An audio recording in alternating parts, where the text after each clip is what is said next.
Salut équipe, c'est Samy pour la French Sports News, j'espère que vous avez la pêche. On est à la porte des finales NBA, le Game 1 c'est demain, c'est cette nuit ou enfin décalage horaire. Les gars qui veulent parler de foot américain, attendez un peu, quand c'était le Super Bowl je vous faisais kiffer. La semaine prochaine peut-être on repart. Et juste avant qu'on commence, allez vous abonner sur Facebook et sur Instagram, je commence à mettre un peu plus de contenu sur ces deux pages, ça va commencer à être vraiment intéressant, allez-y. En tout cas aujourd'hui on va parler de la NBA, aujourd'hui on va parler des finales qui vont démarrer dès demain. Comme on s'y attendait tous et comme je vous en ai parlé dans une autre vidéo, on s'attendait à Cleveland contre Golden State. Ce que vous voyez pas, c'est que je transpire à grosses gouttes et je suis sûr va y avoir un mec dans les commentaires et va dire moi je sais, je le vois. Donc dans cette vidéo j'ai envie de parler de deux choses en particulier. Je vais vous donner mes joueurs clés de la série, ceux que j'ai envie de regarder pendant toute la série, ceux qui pour moi vont faire la différence sur le résultat de cette série. Pas forcément les superstars, les joueurs qui auront un impact et qui changeront la donne. Ensuite je vais vous présenter mes prédictions pour les finales de cette année. Dans les commentaires je veux que vous me disiez qui sera le joueur clé et qui va gagner selon vous. Et on est parti. On va commencer par mes 4 joueurs clés de ces séries des finales NBA de 2017. Et je vous ai dit que je parlerai pas de superstar, mais je commence déjà avec un joueur qui est très haut. Pour moi, un joueur clé du côté de Golden State, c'est Klay Thompson. Parce que ça fait 2 ans que Steph Curry, il se cache en défense et il laisse Klay Thompson défendre contre Kyrie Irving. Bien sûr, cette année, ça va être encore la même chose. Qu'il a beaucoup de boulot sur son dos à essayer de couvrir Kyrie Irving. Rien que pour ça, Klay Thompson, c'est un joueur clé pour moi. Mais je parle surtout de Klay Thompson parce qu'il a pas été lui-même dernièrement. Et Golden State a vraiment besoin qu'il revienne à sa forme habituelle s'ils veulent gagner les finales NBA. Pendant les playoffs, par rapport à ses stats de saison régulière, il tire moins et il tire à moins bon pourcentage. C'est vraiment pas top pour un des meilleurs tireurs de toute la ligue. Alors j'ai confiance que Klay Thompson va s'en sortir parce que c'est un excellent joueur. Mais il faudrait qu'il s'en sorte pendant ces séries parce que sinon ce sera trop tard. Et ça mène à une autre question. Est-ce que Steph Curry et Kevin Durant, ils ont porté offensivement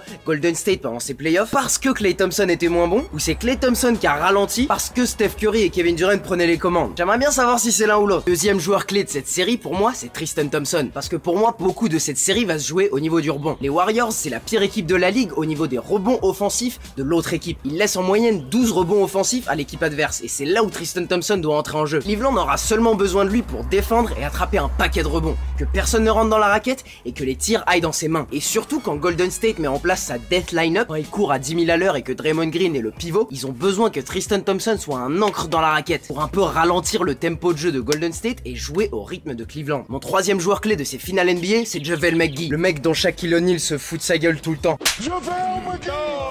JaVale McGee, c'est un joueur ultra athlétique et il a intégré les Warriors vraiment parfaitement. Avec lui, Draymond et Kevin Durant, ils défendent le panier avec peu de présence à l'intérieur. Et il a assez de capacité en attaque pour obliger les défenses à au moins le respecter un petit peu. Et on a vu ça dans chaque série des playoffs à l'ouest. À un match dans chaque série, ils ont demandé à JaVale McGee de marquer un petit peu plus parce que les défenses focusaient beaucoup trop à l'extérieur. Quand les Warriors lui ont demandé, il a inscrit 12, 10 ou 14 points. Et je pense que pendant un match, pendant ces finales, ils vont demander à JaVale McGee d'inscrire un petit peu plus de points que d'habitude. Et c'est là où c'est un joueur clé. Ce que je vois avec JaVale, c'est qu'il rentre sur le terrain que pour 11 minutes. Et tout le monde trouve un peu sa place autour de lui. Ou lui trouve sa place autour de tout le monde. Parce que quand on regarde les statistiques, quand JaVale McGee est sur le terrain, les Warriors sont à plus 26. La statistique plus ou moins, ça veut dire si des équipes jouent sans possession, avec ce joueur en particulier, est-ce qu'ils sont à plus de points ou moins de points? Dans ce cas-là, avec JaVale McGee sur le terrain, les Warriors marquent 26 points de plus que leurs adversaires sur toute la saison régulière. Qu'avec cet impact sur le jeu et l'athlétisme de Tristan Thompson, je pense qu'ils vont demander à JaVale McGee de jouer un petit peu plus que 11 minutes par match. Et mon quatrième joueur clé de toutes ces séries, c'est Kevin Love. Voilà ce que je vois pour Kevin Love. Son vis-à-vis en défense, ça va être soit Kevin Durant, soit Draymond Green. Soit un joueur avec des bras de 3 mètres de long, soit le défenseur de l'année en NBA. Ça va être des séries très délicates pour lui. S'il arrive à marquer 12, 14 points, c'est tout ce qu'on lui demande. Mais ce dont les Cavaliers ont besoin, c'est d'inscrire les mêmes stats au rebond. Je reviens encore à parler des rebonds, mais je suis un peu comme un vieux coach, moi. Les Cavaliers ont vraiment besoin de garder un maximum de possession. Ce que je vois, c'est que Kevin Love, il est bon en particulier au long rebond, ceux qui ressortent loin de la raquette. Et avec les Warriors qui shootent 1 million de 3 points par match, c'est un petit peu en faveur de lui. Mais avec tous les Draymond et Kevin Durant qui sont sur son dos, je me demande s'il va réussir à capter ses 10 rebonds par match. Une deuxième chose sur laquelle Kevin Love peut impacter ses séries, c'est forcer des fautes sur des joueurs clés. Encore une fois, il va avoir Draymond ou Kevin Durant face à lui. Il ne suffit que d'un seul match où Kevin Love réussisse à forcer 2 ou 3 fautes au premier quart-temps sur un de ces deux joueurs, et là tu forces les Warriors à changer complètement leur rotation. S'il réussit à sortir Draymond Green pendant plus de temps qu'il veut pendant un match, c'est faciliter la tâche à tout le monde pour gagner ce match. Et grosso modo, c'est ça que j'attends des joueurs clé en finale. C'est faciliter la tâche de tout le monde autour pour gagner un seul match. On passe maintenant à ma prédiction pour les finales NBA. Oubliez pas, je vous attends dans les commentaires pour vos prédictions. Les parieurs de Las Vegas donnent Kevin Durant MVP et les Warriors comme vainqueurs de ces finales. En général, les parieurs, ils ont pas souvent tort. Donc ça arrive pas souvent que je prédise contre les parieurs. Mais,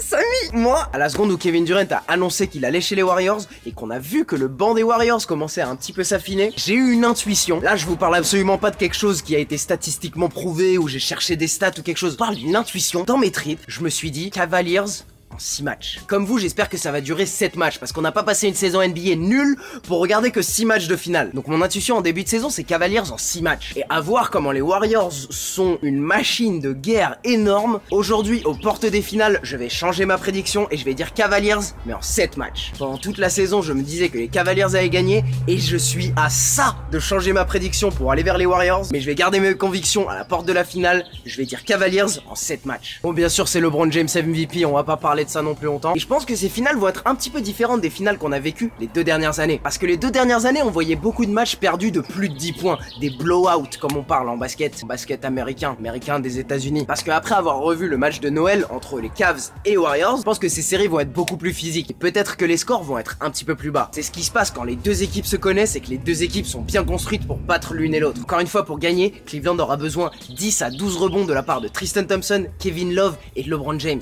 Vous dire les grandes lignes de ce que j'anticipe, une série très physique. Kyrie Irving qui inscrit 50 points à un match. À un autre match, Draymond Green fait beaucoup de fautes et il s'oblige à rester sur le banc pendant un bon moment. 3e victoire des Cavs sera donnée grâce à Kyle Korver qui va faire un petit match à 20 points pour sauver l'équipe. Si ça arrive à un game 7 et que je dois parier entre LeBron James ou les Warriors, je sais qui je choisis. Je choisis le MVP et je choisis le meilleur joueur de la Terre. Mais en tout cas, tout ça, vous savez que c'est mon avis. Je vous attends avec vos prédictions dans les commentaires et donnez-moi les détails. N'oubliez pas de vous abonner sur Facebook et Instagram, je vous apporte du contenu, ça va arriver très vite. Et pour tout le reste, on se retrouve mercredi 18h pour plus de NFL, plus de NBA. Et ce sera tout pour moi. Allez, ciao!